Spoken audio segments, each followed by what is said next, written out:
Hello and welcome to today's FedSoc Forum. Today, February 5th, 2024, we are excited to present BRICS expansion and corresponding implications. My name is Jack Apese, and I'm an Assistant Director of Practice Groups at the Federalist Society.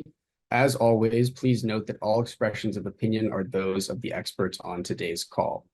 Today, we are joined by Dr. Mihaela Papa, a Senior Fellow at the Fletcher School of Law and Diplomacy at Tufts University. We are also joined by Margaret Myers, the Director of the Asia and Latin America Program at Inter-American Dialogue, and our moderator today is Nitin Nainani, who is a law clerk at Meyer Brown. After our speakers have given their remarks, we will turn to you, the audience, for any questions you might have. If you have a question at any point, please type it into the Q&A function at the bottom of your screen, and we will handle your questions as we can towards the end of the program. With that, thank you all very much for being with us today.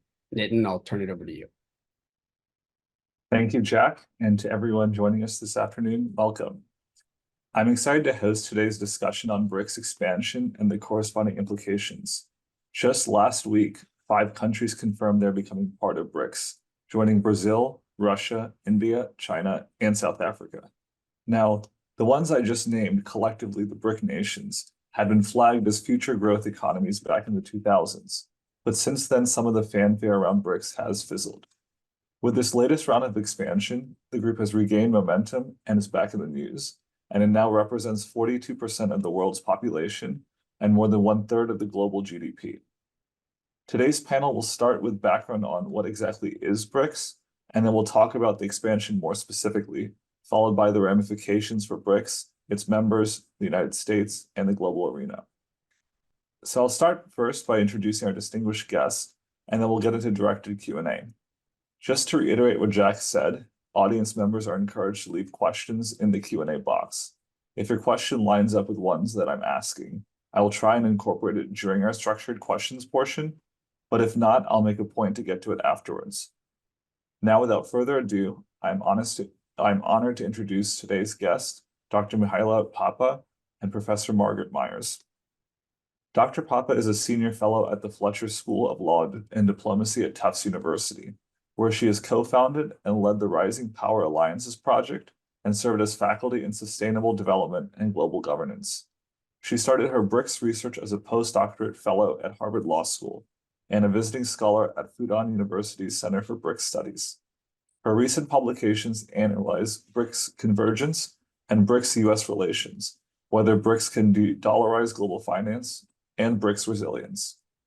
Her publications have appeared in Global Environmental Politics, Global Environmental Change, Climate Policy, and other journals, and her commentary has been featured in Foreign Affairs and The Conversation, as well as on CNN, Bloomberg, the Associated Press, News 24, and other media outlets. She's an active practitioner who has advised institutions on global strategies and leading international collaborations and programs, including at MIT and the Croatian Ministry of Foreign Affairs.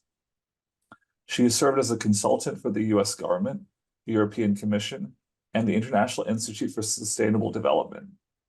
Originally a trade economist with a BA from Croatia, she completed her MA in Law and Diplomacy and her PhD in International Relations at Tufts Fletcher School. Professor Myers is the director of the Asia and Latin American Program at the Inter-American Dialogue and a senior advisor to the United States Institute of Peace. She established the Dialogue's China and Latin American Working Group in 2011 to examine China's growing presence in Latin America and the Caribbean.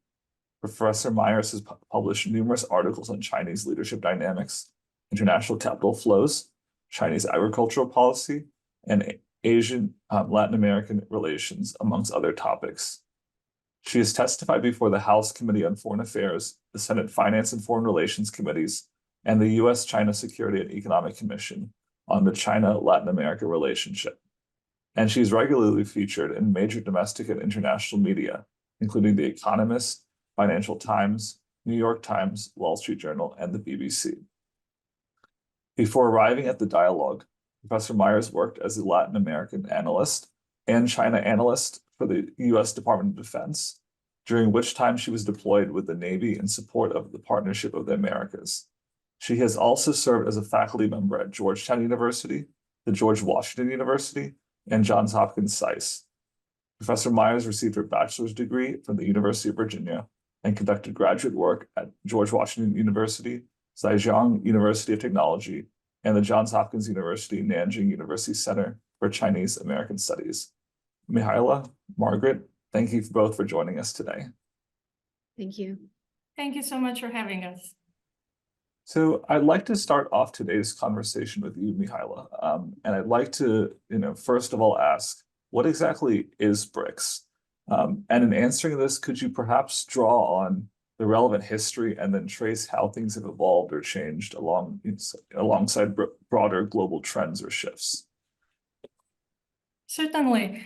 So to start off, what is BRICS? BRICS is a strategic partnership. That's what BRICS countries call themselves. And strategic partnership means it's a group. It's not a formal organization. So it's a group of countries.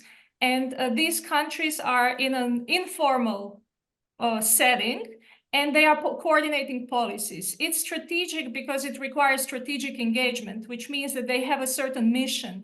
And a mission in this case is to create a more democratic and multipolar world order. That's part of their mission. Then there is to reform global economic institutions, reform global governance more broadly, and also advance the interests of emerging economies and developing countries. So that's the overall mission. And the way they are executing this mission is that first they started meeting in 2006 on the sidelines of the UN General Assembly in the form of foreign minister meetings. And then afterwards in 2009, they, under Russia's leadership, set up a self-standing body, so-called BRIC. And then South Africa joined in 2011 to form BRICS. And then they kept growing. They started different international institutions, international organization called the New Development Bank.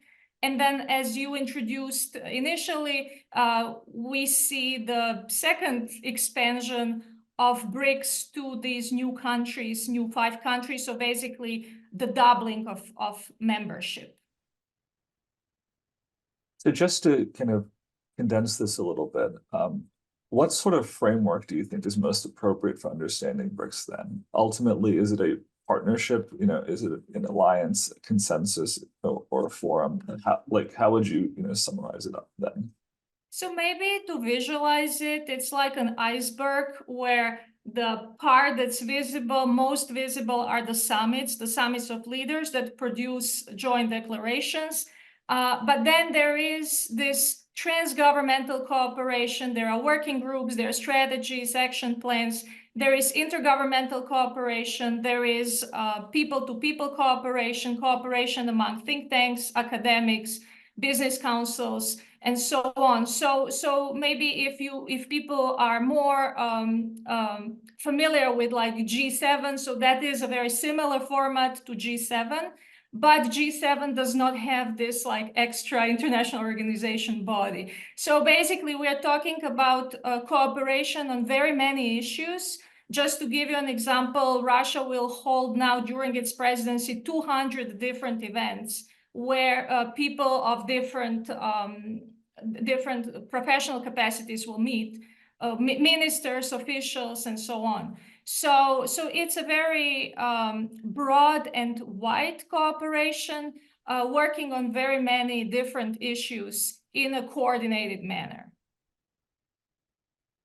So we've heard a little bit about the organization's founding principles and interests in a collective sense. Margaret, I want to turn over to you though and ask what in your view are each member's individual motivations for being part of this? Yeah, I mean, that's a really critical question, and I think it's one probably where we've seen some evolution over time.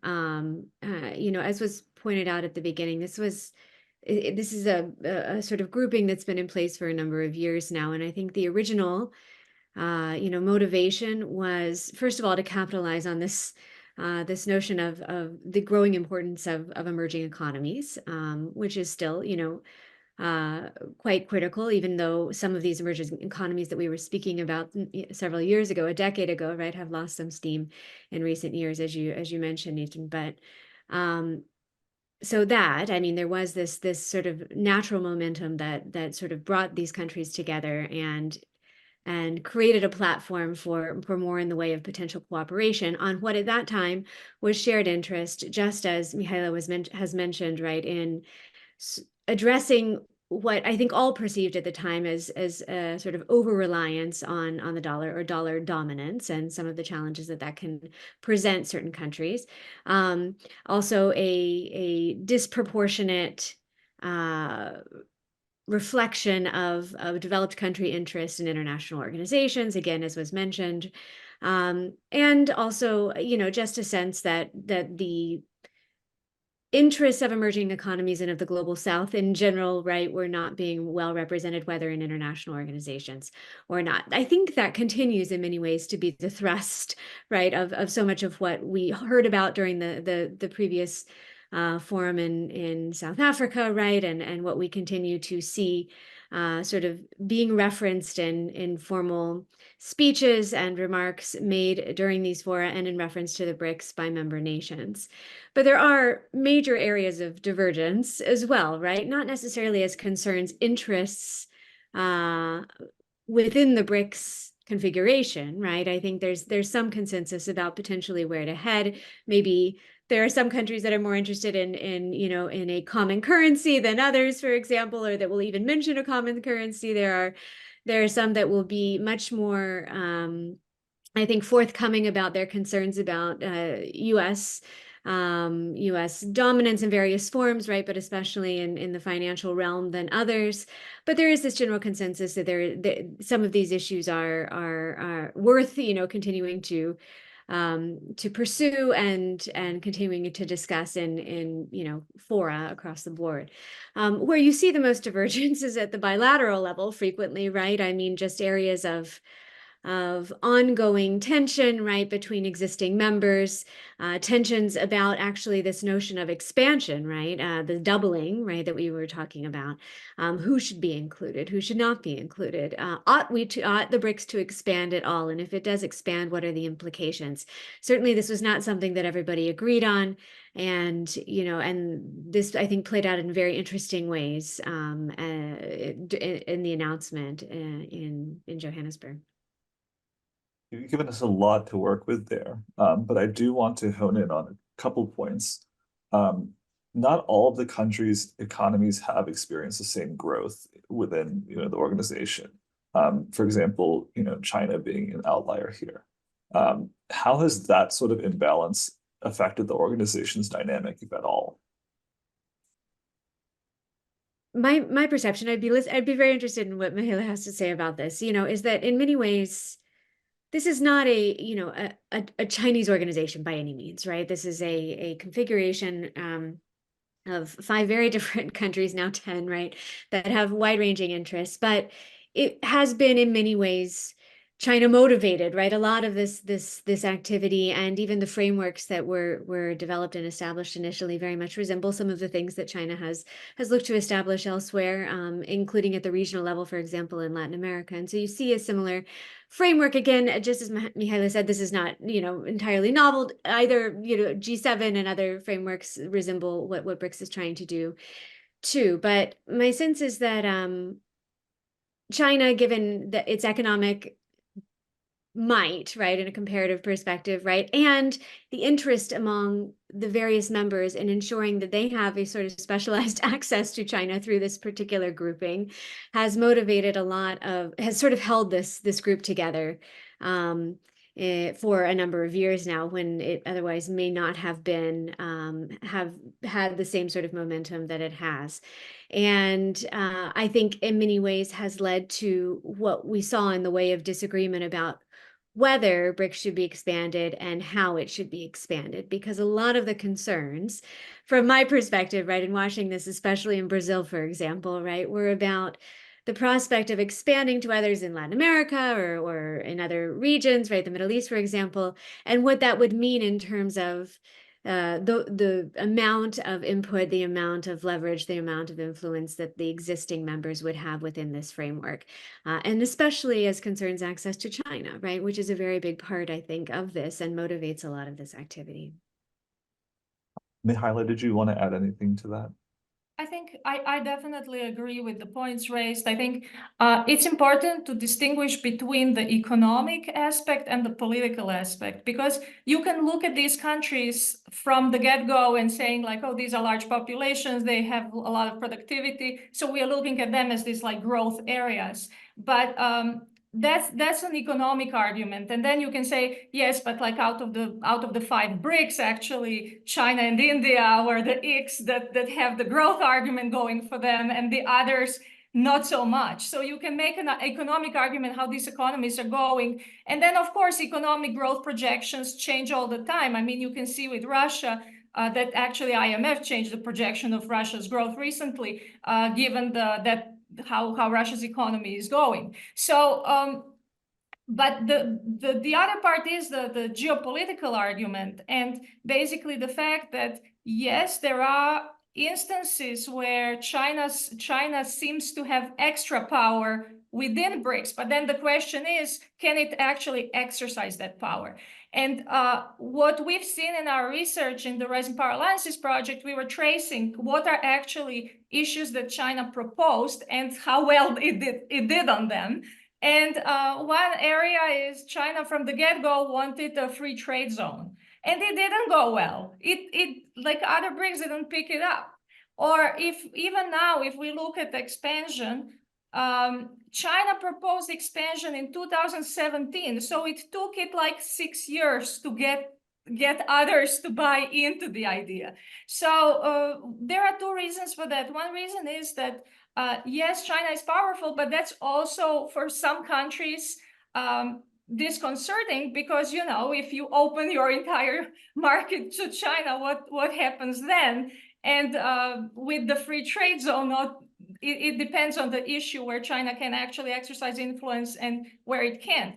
But the other thing is that countries are proposing their agendas and priorities once they have presidency. And because they are rotating, it's not that like one country can propose 2 years in a row. So then the next year, another country picks it up and says like, oh, these are my priorities. So for your priorities to actually see the light of day and to build momentum around them takes time. And even like the most powerful country, so to say, within BRICS had to wait and had to persuade and had to get others and others buy-in to get even the basic agendas across.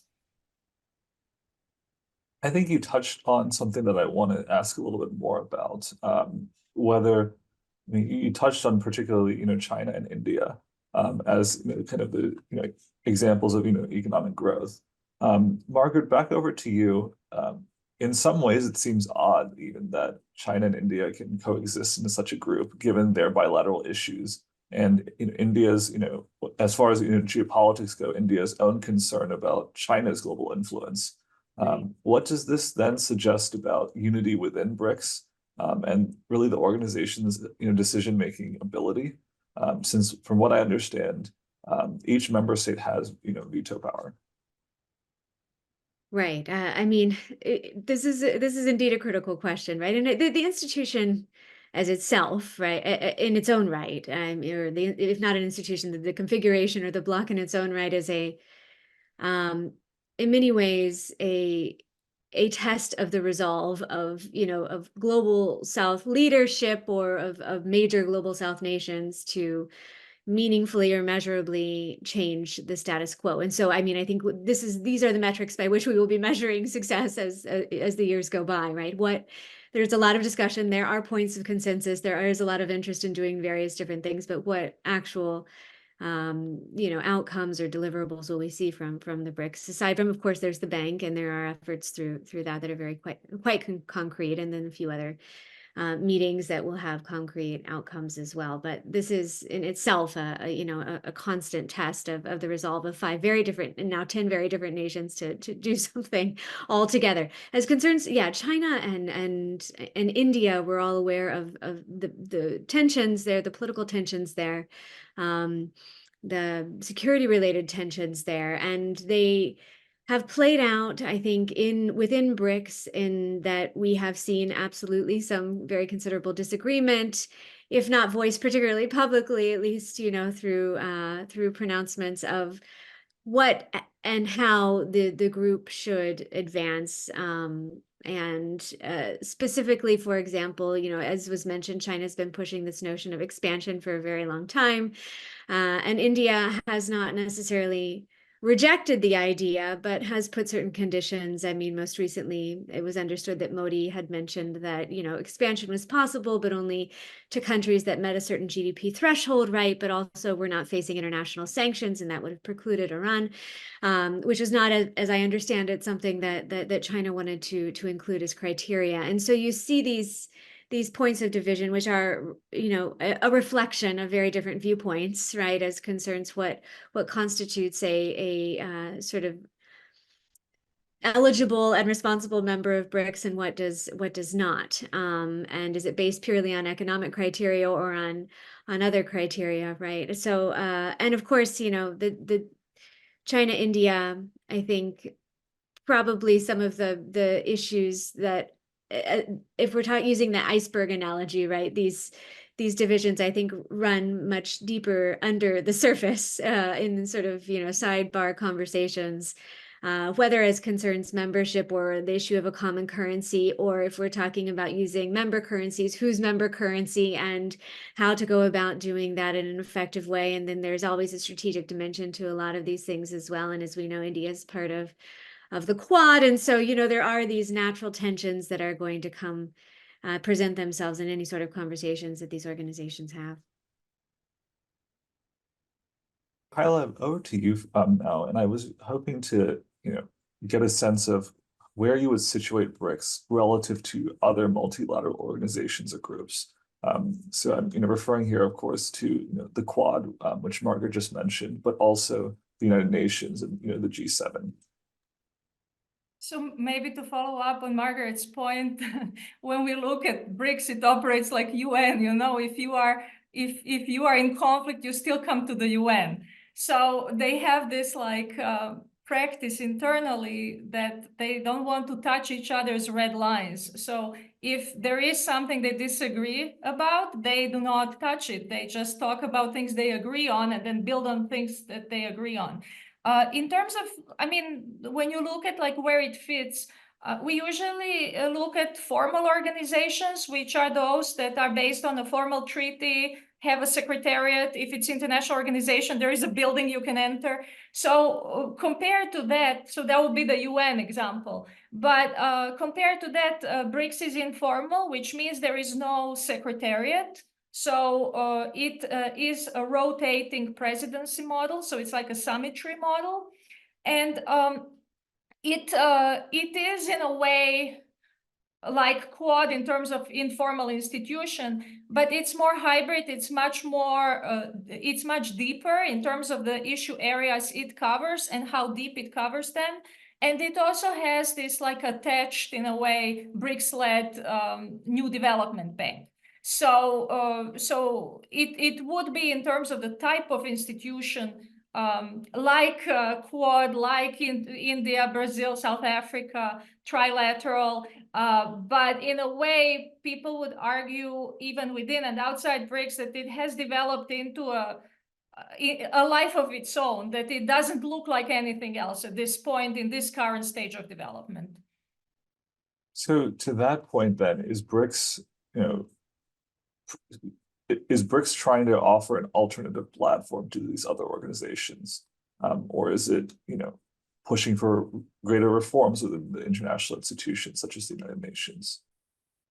So when you look at BRICS, it is like a negotiation platform. So I would say it doubles. It doubles. First of all, it's a platform through which states coordinate their policies on the issues that are of interest. But at the same time, it is a platform that seeks to renegotiate global governance, so reform global institutions. So in a way, it has like this life of internal life where countries coordinate policies, and then it has this external life where their group can be used as a pressure coalition, as a campaign to put pressure on the institutions to change. Which means, let's say, if BRICS can speak with one voice on an issue and say all agree that reform is needed on XYZ, then they can put much greater pressure. And this is a very important part of BRICS, because given their size, they can form a critical mass and then potentially reform global governance. Because before, if you look at how we have been looking at competition in global governance, it was like, oh, US, Russia, US, China. But now, if you have a critical mass of countries trying to challenge the system, then the game is completely different. What can be negotiated is completely different. So before we move to more recent developments, Margaret, I was hoping you had mentioned this earlier, and I was hoping to better understand some of these institutions that have been facilitated by BRICS nations themselves. I'm referring here to the New Development Bank and the Interbank Cooperation Mechanism. Yeah, I mean, so to me, as somebody who tracks, finance to Chinese finance, policy bank finance to Latin America, right, and who does this comparatively as well with other regions, it's fascinating to see. It was fascinating, first of all, to see the New Development Bank stand up, right, and then to try to understand how it would interact, right, or supplement or in any way engage, with some of these other financial flows that we're seeing from China and from other BRICS member nations, right? And so, what we've seen so far, I mean, it's one of the more tangible, right, that we can see right now, outcomes of the BRICS, and one where there are concrete examples of deliverables, right, and all of which will have some sort of implication for the recipient nation. So there is lending that's been happening. It's seeming to be growing.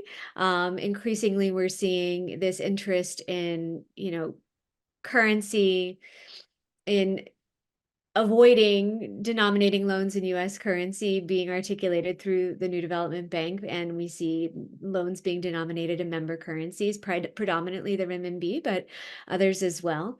But I mean, what we've seen so far with the New Development Bank since its establishment is first of all, a very slow process of getting started, right? But then a series of loans, mostly to BRICS nations, but that are focused for the most part, from what I can tell, and we've done some analysis of this in Latin America, and I'd be curious I don't know if either of you has a sense of what's happening as much in other regions, but on a couple of things. One is sort of economic recovery. So small loans to banks to then be able to finance, wide-ranging social and other projects themselves, and then also environmentally focused projects and or climate change related projects. Those can be infrastructure related, so building infrastructure to be able to adapt, or repairing infrastructure that's been affected by climate change, or funds, right, funding funds that are intended to achieve these various objectives. So it's a very, at least in the Latin American context, a really very specific focus on a handful of issues that, as I understand it, or at least it would assume, right, or have been sort of prioritized within the BRICS Bank as areas of focus. It will be very interesting to see, because this is all still very new, what happens this year and next year, right? We'll put out a report in just a couple of months, again, documenting various loans from not just the Chinese policy banks, but also BRICS and other institutions to Latin America. But this is something that's been very fascinating to watch. And again, as I mentioned, this notion of addressing and the issue of dollar dominance is one that is being carried out through the BRICS Bank. As we know, Dilma Rousseff, the former president of Brazil, has been appointed as the president of the BRICS Bank. For some, that seems perhaps a somewhat controversial appointment, given that Dilma presided over some periods of very intense corruption in Brazil, but nevertheless has taken the helm, and that has been, I think, something of an effort to build stronger ties with the current administration in Brazil, the Lula da Silva administration. I want to now shift gears a little bit to talk more specifically about the recent expansion. Mihaela, last week, 5 new countries joined BRICS. So that's Egypt, Ethiopia, Saudi Arabia, the UAE, and Iran. And these countries were chosen from more than 40 nations that had expressed interest in joining, and 20 had formally requested to join. So we've heard a little bit about the kind of criteria that was scrutinized as part of this process.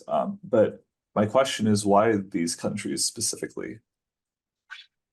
So the process was messy to start with. So BRICS initially in 2009 said that they will develop as an open and transparent entity, but there was so much buildup before the summit, it wasn't really clear who will be joining, which countries applied. Then eventually the list of countries was published to understand like who applied. When we look at the 5 countries that joined eventually, like 2 of them are almost like expected. So the 2 of them being Egypt and the UAE, because they already are part of the new development bank. So in a way, that's a continuation of the relationship that they already have. But what's interesting is that you see out of all of these countries that only this small number was taken. And there are so-called like official criteria, but official criteria are not as specified so that you exactly know like who is in and who is out, why. BRICS operates like a club. So basically for you to get in, you need to have people in the club liking you, and you need to have people in the club not vetoing you. So that's the ultimate criterion. But if you look at what was actually written in the criteria, the country needed to have needed to have strong economic standing and be influential in the region and globally, have substantial trade relations with BRICS countries. And what's interesting is that it needed to have good diplomatic and friendly relations with member states, and should not impose sanctions without UN Security Council authorization. So you immediately know in the official criteria which countries are kind of no need to apply. Regarding the countries that did apply, it is somewhat weird to have formal applications for an informal institution.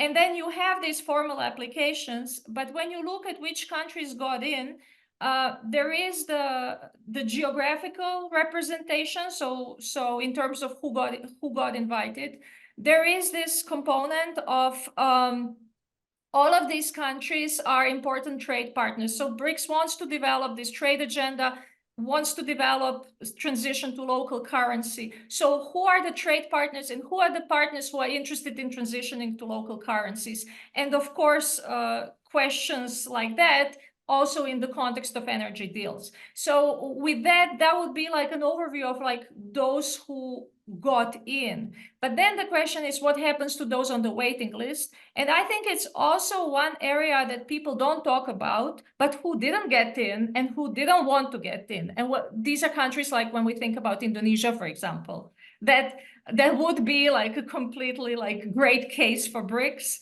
And there were so many different reports, whether it was invited or not invited. Then there was Jakarta Post said, yes, it was invited, but it doesn't want to rush. And then, no, it's not the right time, and so on. So there is a lot of politics in a way of enlargement, and politics of inviting, accepting, especially case in point with Argentina that did not want to join eventually. Well, that was actually my next question. And Margaret, I'll let you take that. But why did Argentina announce its withdrawal from the group? Yeah, I mean, I think this sort of points to this notion of the BRICS being China run, whether it is, effectively or not in all ways, right? But it is viewed largely, even by members of the global South, as something that has been in many ways directed by, shaped by, influenced by China in an outsized way. Whether that's an accurate characterization or not is another question, right? But this remains the viewpoint, and that was a big part of the decision by the new Argentine government, the Malay government recently elected, right, to vote not to in fact join the BRICS. And of course, the interest had been indicated by the previous administration, which was very friendly with China. Milei, and during the elections, was vocally critical of the relationship with China, of an over-reliance on China, and of a need to scale back in many ways relations with China. So it was a natural sort of extension then to be concerned about and critical of BRICS participation, especially given this, again, perception that a lot of this is China driven. There's also, of course, Brazil and Argentina now under the new government in Argentina have a degree of political tension that they didn't under the previous administration. And so you have these neighbors, both of whom would be BRICS members, right, who would not have outright conflict by any means, but where there are tensions that exist and persist. So for Brazil to be a member in many ways precludes, Argentina, at least conceptually, from also joining this particular grouping. And so there were a number of reasons, I think, all in all, but Argentina, as we know, is also facing its own economic challenges and has much to focus on other than, BRICS participation. I want to stay with you for just a second, Margaret, and ask, how does the United States view this expansion? And I'm also going to, ask this with reference to a question that we just got from the audience, and take this opportunity to remind everyone that, if you submit your questions through the Q&A, we'll definitely try and get to them. But US politicians, news pundits, think tanks, and others have, wildly different opinions about, the BRICS expansion, ranging from mocking it as, irrelevant. And then there are others who, see it as an existential threat to the US leadership. So in your view, how should the United States view this? So, that's a sort of perfect characterization, right? And even within one article, you'll see both of those points being made, right? You'll see there's that it starts out noting that there's a major challenge, right, afoot, and that this has been a grouping expressly developed to challenge US or broader Western, interests in various forms, whether in the economic realm or the political realm, but also noting that the degree of perceived incoherence, right, in some of the proceedings, and the degree of seemingly, right, disconnect as concerns even the policy objectives that many of these countries have in common, or have expressed interest in over time. So just how to achieve those, it seems, a bit out of reach at the moment. So these two narratives are happening, or, coexist, and they continue to coexist in Washington in discussions about the BRICS. How should the US view the BRICS?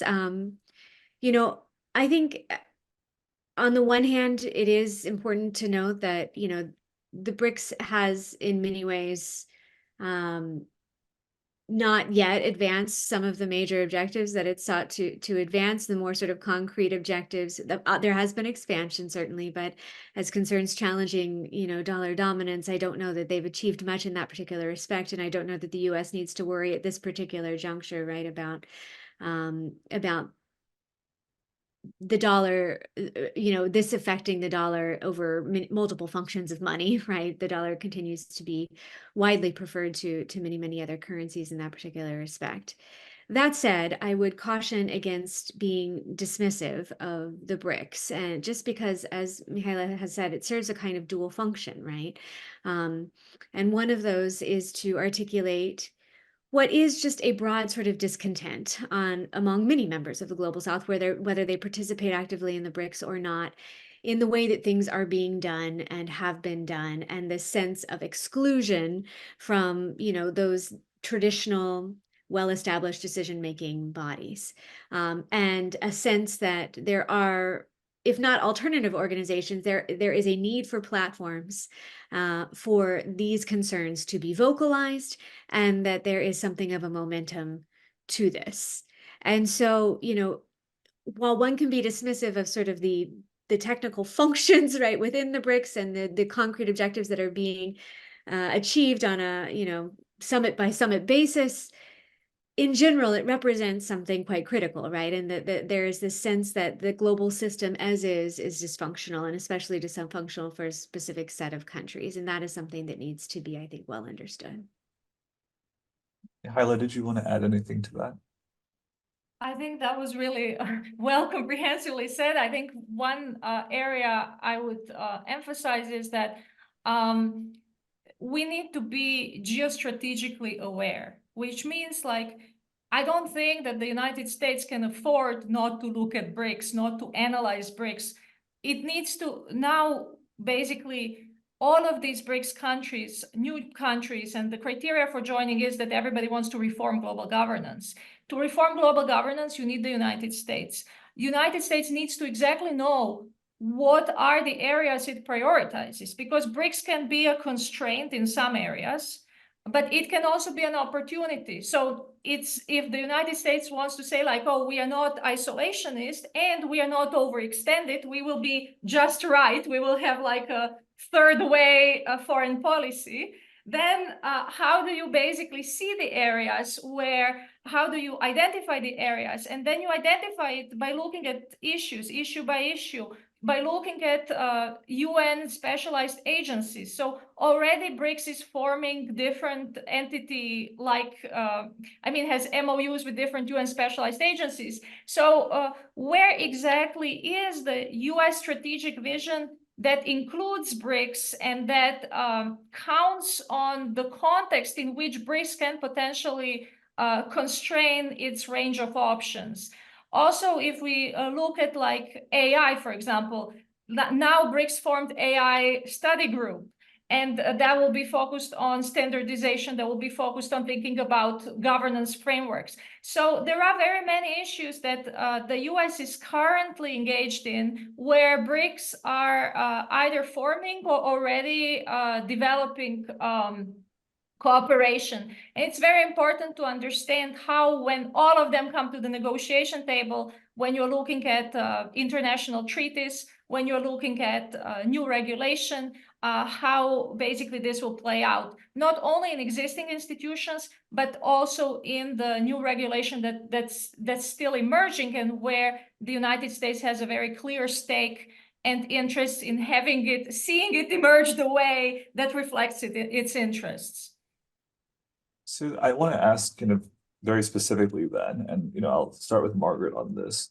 Is the United States doing anything, or offering anything to, other countries, for example, Argentina, so that they don't take part in BRICS? This was a question from the audience, and as a reminder, please feel free to submit your questions through the Q&A function. I don't know of any particular efforts to, to engage with this particular objective in mind, right? To dissuade a country from joining BRICS. And under the previous government, it was unclear what the outcome of this election would be. Under the previous government, it was sort of assumed that this would happen regardless, right, of US engagement in whatever form, whether a new sort of promise of investment or more extensive trade engagement or any other. What we do see, just specific to the Latin American region, for example, are efforts to stand up again, sort of platforms for work with partner nations, so those sort of more like-minded nations in the region, including those with which the US has free trade agreements, to begin to expand opportunities for primarily economic collaboration. And do so by removing some of the trade and non-trade barriers, right, that are in place at the moment. The U.S. is not in a position to strike new trade deals in the region, which would be the most transformative means by which to, to strengthen relations, bilateral dynamics at present. But, the politics at play are preventative of those sorts of things at the moment. So what can be done under those constraints is being done through something in the Latin American region called APEP. There are other similar initiatives underway in other parts of the world. Whether these are extensive enough, right, to change countries' minds about, engagement with organizations such as BRICS or others is another question. And I don't know that Argentina, for example, or any of these other nations see these things as mutually exclusive, right? On the one hand, they see joining the BRICS as potentially supporting of a certain set of interests, right? While engaging with the US on economic or, policy related cooperation mechanisms is also supportive of some of the things that they would hope to achieve. And I don't know that the APEP, for example, and it hasn't, right, been presented as if you do this, if you join the APEP, if you're part of this initiative, then you may not, for example, engage in these other platforms or organizations or groupings. It's not been a sort of, there's not that restriction placed by the US on membership. I want to stick on the topic of the United States for just a moment. And Mihaela, coming over to you, we have touched on this a little bit, but I want to get a question on this. One of the big headlines from the last summit was Brazil's president proposing the creation of a common BRIC currency to rival the US dollar. Now, building on this theme, Vladimir Putin, through his video address, kind of unsurprisingly blamed the US sanctions for global economic volatility and broached the idea of an irreversible process of de-dollarization. So my question to you then is this even like remotely a possibility, or was this just rhetoric from both Lula and Putin? So just to follow up briefly on the threat to US part, I think one area is where we see that BRICS is becoming more of a bloc, because when you extend so many issue areas for cooperation and when you deepen them, then basically these countries are oriented toward each other more and more. So if you look at like US willingness to isolate Russia, and then on the other hand, like BRICS willingness to incorporate and deepen cooperation with Russia at the same time in the aftermath of its invasion of Ukraine, you can see how this plays out. So, so I think these are some of the areas where security-wise, BRICS plays a very different role in terms of narratives, in terms of what's possible for countries that the United States finds adversarial. So to go back to your currency question, so there is actually the currency debate seemed like it was a new debate around the summit because it was just so highlighted. It was like this big drama event because currency was supposed to be on the agenda initially, but then it wasn't. The question of transition to local currencies and de-dollarization, in our work, we have actually a book on that can BRICS de-dollarize the global financial system, and we trace down to the beginnings of BRICS cooperation the question of de-dollarization. It's called transition to local currency, and for two reasons. One is the risk of sanctions, and one is the currency risk. Especially over the last 2 years, you've seen a lot of talk about the volatility, the inflation, the concerns with servicing dollar debt. The question of de-dollarization in the context of currency, BRICS currency, it's almost like when you're looking at euro, it's like the big stretch. And you see euro, it has existed for so long, and it's nowhere near the dollar now. So when we look at dollar, the dominance of the dollar is really enormous. Whether you look at it in terms of the reserves, or you look at it in terms of the use of dollar in international transactions. And in none of these areas is the idea that you can overnight create like a new currency that gains somehow overnight like buy-in and trust and changes the game. So it's a very long shot. So the first reason being that after both President Lula and Russian officials came out with this talk about BRICS currency, the Indian official said, we are not interested in a joint currency. So basically that threw water all over these like, whether it will be on the agenda or it won't be on the agenda, but it was basically in June, all of these like back and forths, whether it's on the agenda or not, and eventually it wasn't on the agenda. But one thing to watch is that BRICS are trying now to focus on developing their BRICS payment system. So whether they can develop a multi-currency payment system and actually operate it between the BRICS group and the BRICS bank, and what will be that linkage is questionable. Where I see most of the action is in bilateral deals. So basically, instead of if you are doing a deal between Saudi Arabia and China, and you are looking at like import-export in the energy sector, that deal can be now in yuan. It doesn't need to be in dollar. And then the question, would Saudi Arabia prefer to use dollars or yuan? So that's another question here. But most of the action right now is in the bilateral setting. There is also group level action in terms of the New Development Bank. So, and New Development Bank is a good signal of de-dollarization because it's very dependent on the dollar.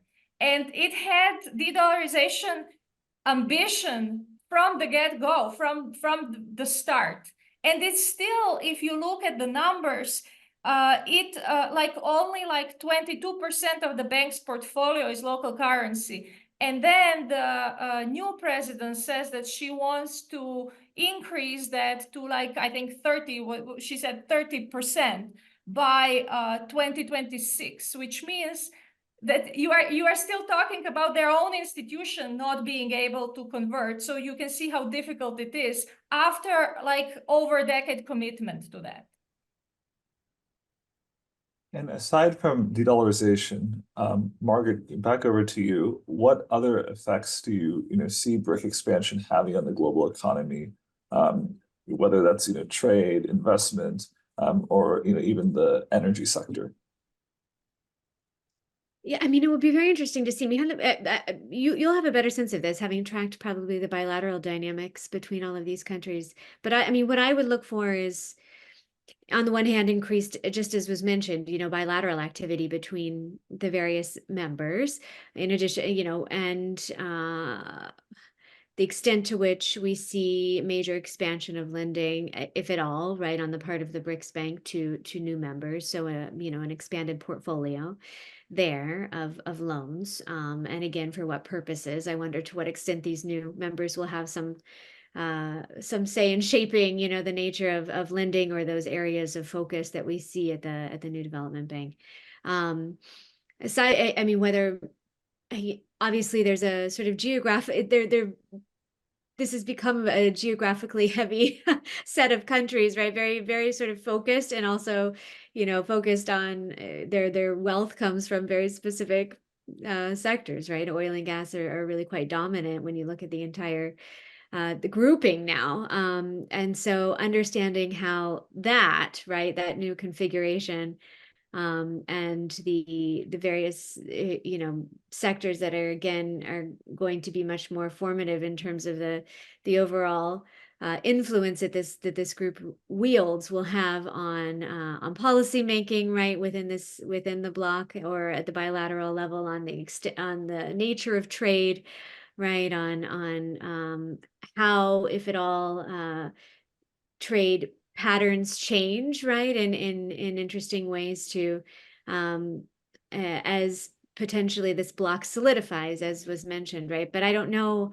I mean, Michael, you may already have done some really interesting research on some of these trends and may have some predictions to share. I'd be thrilled to know those. Go ahead. I mean, we've seen on the bilateral level that it's quite difficult to transition to local currencies. So, for example, there was this effort to trade, basically to get, like for India, to get energy from Russia and then pay for rupees. And then Russia wasn't interested in having rupees. So in a way, there's a lot of buildup. Let's do like rupee collaboration, and then the question is, what do you do? I mean, is it liquid? Are rupees liquid enough? And like, how do you use them? So it hasn't been easy on the bilateral front. So the question is, I think when we look at the proliferation of different bilateral deals, what kind of negotiation packages will be available? And to what extent are there some extra benefits? So let's say if you are using local currency, is there something else that you are getting through it? Or what is kind of the co-benefit to that? And what would you say, Mihaela, is the kind of ramifications for the global balance of power and decision making?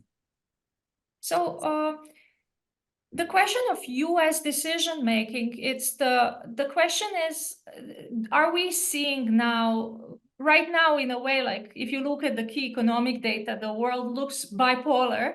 BRICS wants to make it multipolar formally. But then there is also the question, is the world multiplex, where you're not focused on some like top powers, but you take the comprehensive view of everybody in the system and what it looks like. One area where I see movement is the effort to basically make mainstream United Nations General Assembly politics into the overall politics. The question of Global South and how to engage with Global South becomes preeminent because you can see that the US has had the tendency to engage in small security groups with northern countries. So how do you make more effective coalitions, even alliances with countries from the Global South? Another area where I see major geopolitical maneuvering is, so now it's with the expanded BRICS, it's much harder to accept new countries. So you have these countries that outed themselves, they are on the waiting list, and it's not necessary that they are on the waiting list for BRICS, because see, they are all supposedly like invested in South-South cooperation, non-alignment ideas. So if the US and NATO and G7 are becoming more bloc-like, on the other hand, BRICS becoming more bloc-like, you have this pool of countries that can potentially form a new non-aligned movement. You could potentially have like a new, like, Mexico, Indonesia, Malaysia, as leaders of Global South, because what we are now seeing is China trying to position itself as leader of Global South, Brazil trying to position, India trying to, and then they are all kind of competing to be leaders of Global South, but maybe the real leader of Global South is none of them. And now that they got like Iran involved in the BRICS, and kind of focus more on the specifically agendas like that are more like de-dollarization or potentially more like controversial in terms of the US relationships, maybe there is a new venue for like a new non-aligned movement that's taken up by waitlist countries. I want to quickly get in a question about human rights here. And I ask this because you see tensions between members already, given their respective postures on these type of questions, whether it's Putin's Russia and South Africa, for instance. But what does it signify, Margaret, when some of these members have such notoriously poor human rights records? I think you're on mute. So sorry about that. I mean, just as Mihaela mentioned, this is a configuration in which those areas of interest, those intersections of interest are addressed, and those areas where there may not be so much, consensus or disagreement, tend to be at least brushed under the table, in the interest of advancing what could be a common agenda in the best interest of member nations and potentially the global South, right? And so I think that's precisely what's happening here, is that you have, real concerns on the part of some members about the way that other members have carried things out, right? And there were, when you read into the statements about Ukraine and you saw the way that Putin delivered his speech during the most recent summit, and there was, and even these issues of a common currency, right? There was very blatant disagreement in all of the statements that were made, but on these others, there were moments of clear, I would say, just a sort of palpable unease, among a number of the members and representatives. And so it's reflective of major differences, not only in terms of understanding how this thing ought to function, right, but in values and in systems of governance. And so, that could very well have an effect on the efficacy of these institutions, of this particular bloc over time, even as it becomes more of a bloc, right? Or may threaten prospects for bloc coherence over time, right? If these cleavages indeed deepen or persist. So yes, and it's stark.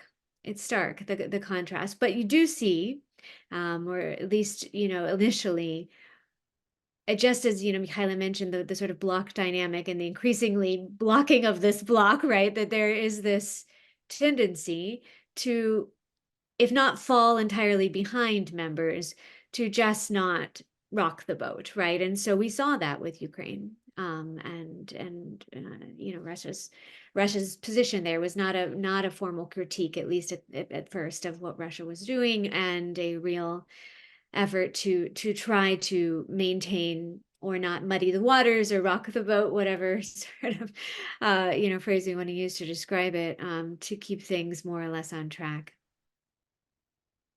So I see we're running short on time. I do want to get one last question in to both of you. The next BRICS summit will be staged in Kazan, Russia in 2024. Mihaila, starting with you, do you have any predictions for what we should look out for there? So it's interesting that the summit is really late. So one thing Russia is trying to do is trying to socialize the new members. The other thing, it's trying to produce a major output.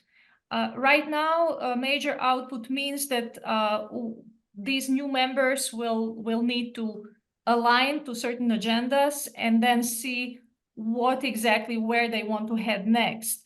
I would assume that the de-dollarization agenda will be relevant, science and technology agenda will be relevant, and economic agenda more broadly. Every time Russia had the presidency, Russia made most of the use of its presidency. So it's always some major institutional development. And we've seen it 3 times that Russia held presidency, that there is some institutional development and push. And right now, Russia is really eager to develop BRICS because that's like Russia's lifeline. So either we see it now or we don't see it. Margaret, go ahead. Any predictions, for next year's summit?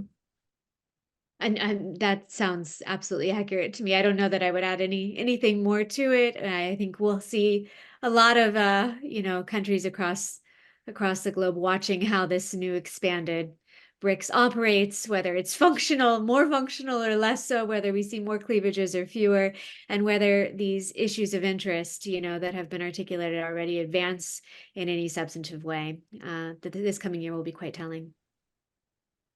So I just want to wrap things up today by giving a sincere thank you to both Mihaila and Margaret for sharing their time with us. We're really grateful for your insights and perspectives, and this has been informative. To those that have tuned in, thank you very much for joining us. Enjoy the rest of your day, and we hope to see you at future programming. All the best.